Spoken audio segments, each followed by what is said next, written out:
All the Young Dudes, chapitre 18, première année, révision. Le temps sembla s'accélérer après l'anniversaire de Rémus. Les jours s'allongèrent et le printemps prit ses droits sur le château, l'inondant de soleil et d'air frais après le long hiver. Les examens étaient imminents et Rémus surmonta enfin son anxiété à la perspective de lire en public, passant de plus en plus de temps à la bibliothèque. Au lieu d'élaborer de nouveaux plans et de nouvelles farces, les maraudeurs passaient leur soirée à s'entraîner à lancer des sortilèges et à s'interroger sur les ingrédients des potions. Sirius et James prenaient les examens très au sérieux. C'était une compétition pour eux. Même s'ils l'auraient nié tous les deux avec véhémence, Rémus soupçonnait leur désir à tous les deux de défendre leur honneur de sang pur. C'était une attitude bien trop ancrée dans toute l'école, même chez les enseignants. Mais cela ne le dérangeait pas. Même s'il n'obtenait pas la plus haute note dans toutes les matières, il avait de meilleurs résultats que jamais. Il était vraiment heureux de ne pas avoir de famille pour lui mettre la pression. La pression exercée sur Peter n'était que trop évidente. Il n'était en aucun cas un mauvais élève, en biologie et en astronomie, il s'est même épanoui et battait souvent James. Mais il était nerveux, et cela avait tendance à affecter son jeu de baguette, rendant ses incantations inconstantes. Peter ne parlait pas beaucoup de sa famille, mais il recevait beaucoup de lettres de leur part, et Rémus avait remarqué que James était prudent sur le sujet. « Il faut quelle note au minimum pour passer l'année ?» demandait désespérant le garçon au moins 4 fois par jour. « Peter, calme-toi, » l'apaisait James. « Tu vas t'en sortir. Tu pourrais réciter tes cours même à l'envers maintenant. Il suffit de revoir la pratique. » On ne peut pas lui reprocher d'être un peu nerveux, chuchota un jour Sirius à Rémus alors que les deux autres étaient trop loin pour les entendre. Juste le siècle dernier, il y a eu au moins 12 craquemolles dans la famille Petit Gros. Des craquemolles ? Des sorciers qui n'ont pas de pouvoir magique, expliqua patiemment Sirius. Tu sais que les familles moldues ont parfois des enfants sorciers. Ça marche aussi dans l'autre sens. Personne n'aime beaucoup en parler. Mon grand-oncle avait cette théorie dingue selon laquelle les moldus échangeaient leurs enfants avec les nôtres pour pouvoir infiltrer le monde des sorciers. C'est complètement débile, évidemment.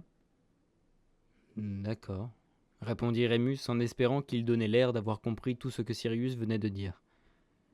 Donc c'est pour ça que la magie de Peter est un peu... bancale ? Sirius haussa les épaules. Je ne sais pas, peut-être. Je ne sais pas s'ils peuvent vraiment prouver l'existence d'un gène craquemolle qui se transmettrait dans une famille.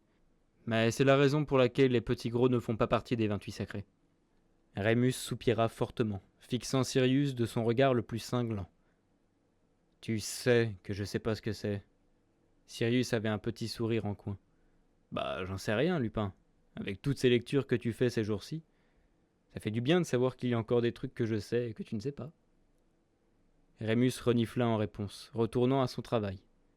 Sirius reprit rapidement, comme s'il répugnait de perdre l'attention de l'autre garçon. Les 28 sacrés sont les plus purs des sangs purs. Les dernières familles non souillées qu'il reste. Rémus lui jeta un autre regard mauvais. Sirius leva les mains en l'air, s'empressant d'ajouter « Leurs mots, pas les miens. Tu sais que je crois pas à ces conneries de pureté de sang. » C'est vrai. Rémus leva un sourcil. Mais les blagues sont en haut de la liste, je parie. En fait, répondit Sirius, les yeux brillants d'humour, ce sont les Abbott. C'est par ordre alphabétique. Rémus grogna et retourna à ses révisions de potions. Les examens ne figuraient pas en tête de la liste des préoccupations de Rémus. Il était relativement sûr de s'en sortir. Il avait même vérifié le règlement des examens, qui faisait 5 mètres de parchemin, pour être certain que l'utilisation du sortilège Scribo-Clara qui lui permettait de mettre de l'ordre dans son écriture était acceptée. C'était le cas à condition que l'élève soit capable d'exécuter le sort par lui-même. Rémus utilisait ce sort depuis novembre et n'avait pas d'inquiétude à ce sujet. 2 choses préoccupaient Rémus bien plus que les examens. D'abord, il y avait la triste certitude qu'il devrait retourner à Saint-Edmund en juin. Bien qu'il n'ait été parti que quelques mois, la différence entre Saint-Edmund et Poudlard semblait aussi grande que celle entre le monochrome et le multicolore. Alors que les autres élèves attendaient avec joie un été long et chaud, rempli de voyages à l'étranger, de détente et de grasses matinées, Rémus se préparait à l'exil. Il n'était pas autorisé à faire de la magie en dehors de Poudlard avant l'âge de 17 ans, ce qui signifiait qu'en plus de perdre le contact avec ses amis, Rémus ne serait plus capable de lire. Pour lui, l'été s'annonçait long, vide et désolant, ponctué de longues nuits de colère enfermé dans sa cellule. Et il y avait le deuxième problème de Rémus, prêt comme toujours à pointer son museau laid et poilu. Comme l'avait prédit Madame Pomme-Fraîche, depuis que Rémus avait eu 12 ans, ses transformations étaient devenues bien pires. Il n'y avait aucune explication à cela dans les livres qu'il lisait, à part quelques mots vagues sur l'adolescence et la puberté, alors qu'auparavant il en ressortait avec quelques marques de dents et de griffes, du genre de celles laissées par un chiot enjoué qui ne voulait pas vraiment faire de mal. Il se réveillait maintenant avec des entailles profondes et furieuses qui saignaient abondamment jusqu'à ce que Pomme-Fraîche arrive pour les soigner. L'agonie de la transformation elle-même atteignait des niveaux presque intolérables, et il se sentait souvent malade pendant des heures avant que la lune ne se lève. Pour aggraver les choses, Rémus passait de plus en plus de temps à l'infirmerie, et il devenait de plus en plus difficile de l'expliquer. Ses amis avaient commencé à s'interroger à haute voix sur ce qui pouvait bien l'affecter. Parfois en suggérant qu'il simulait pour sécher des cours, d'autres fois en le taquinant sur le fait qu'il était contagieux. Au moins, à Saint-Edmund, il n'y avait pas d'amis qui se souciaient de l'endroit où il allait chaque mois. Sirius n'avait manifestement pas non plus hâte d'être à l'été. Il devenait étonnamment silencieux chaque fois qu'on lui parlait des vacances, ses yeux s'assombrissant, la couleur quittant son visage. Rémus les avait tous invités à rester chez lui aussi longtemps qu'ils le désiraient, mais Sirius restait pessimiste. « Tu sais qu'ils ne me laisseront jamais, » soupira-t-il. « Mais on sait jamais !» James passa un bras autour de son ami. Ils étaient assis ensemble sur le grand canapé de la salle commune. Peter dans un fauteuil, concentré à transformer une banane en pantoufle, sans résultat. Rémus était allongé sur le tapis devant la cheminée, sur le ventre. Il avait une entaille dans le dos qui ne se refermait pas correctement, même après les soins de Madame Pomme-Fraîche. Et il avait constaté que c'était la seule position qui n'était pas douloureuse. Sirius ne voulait manifestement pas se faire de faux espoirs. Ils n'accepteront jamais. Le mariage de Bellatrix est en juin. Vous pouvez parier que je serai obligé d'être présent à toutes leurs conneries de cérémonie. On a reçu une invitation, dit soudain Peter en levant les yeux de sa pantoufle qui était encore jaune vif et spongieuse. On se verra probablement à ce moment-là. Ouais, super. Souffla Sirius si fort que ses longs cheveux se dressèrent sur son front. Si je n'ai pas été transformé en triton ou enfermé dans un tableau pour l'été. Ils ont fait ça à Andromeda une fois. Elle n'a plus jamais été la même depuis. Elle déteste les tableaux sorciers maintenant. Après le mariage, dit James en essayant avec tact de détourner la conversation de la famille Black. On trouvera une solution. Je t'aiderai à t'échapper de là s'il le faut. Je le jure. Sirius sourit à James et James sourit en retour. Leurs expressions se reflétaient parfaitement et Rémus ressentit une pointe de solitude. Il savait que les problèmes familiaux de Sirius allaient au-delà du fait qu'il était le vilain petit canard envoyé à Gryffondor. Il y avait évidemment les cicatrices que Sirius lui avait montrées en septembre, mais pour Rémus elles étaient parfaitement normales. La directrice le battait s'il faisait des bêtises et il avait reçu des coups de canne de ses professeurs moldus. Il n'y avait aucune raison pour lui de soupçonner que la vie de Sirius chez lui était hors du commun. James en savait manifestement beaucoup plus à ce sujet. Rémus le savait, car c'était la seule chose dont Potter ne se moquait jamais à propos de Sirius, sa famille. Ils parlaient beaucoup la nuit, tous les deux. Rémus avait entendu Sirius pleurer plus d'une fois, et quand c'était le cas, il fallait toujours qu'il se retienne pour ne pas jeter un sort de silence. Il détestait le bruit des sanglots, et pleurait rarement lui-même. « Toi aussi, Lupin, » disait James. « Hein ?» Rémus s'extirpa de ses pensées. Il étira prudemment son dos et essaya de ne pas grimacer lorsqu'une décharge de douleur lui déchira le dos. « Tu devrais venir et rester pendant l'été. On a beaucoup de place et ma mère voudra bien. »« Je peux pas, » répondit Rémus en secouant la tête, les yeux toujours baissés vers son livre. Son dos était en feu. « La directrice ne m'autorisera pas. C'est la loi Moldue, tuteur légal et tout ça. »« Il y a bien un moyen de la contourner, » répondit James, confiant. « Vous allez venir chez moi tous les deux, ok ? Je ferai tout pour ça. » Rémus lui sourit, mais il savait que James ne pourrait rien faire. Comme toujours, il y aurait la pleine lune chaque mois, et elle ne lui laisserait pas assez de répit, même pour une semaine à la fin de l'été. Et dans tous les cas, la directrice ne le laisserait jamais y aller. « Je crois que j'ai réussi !»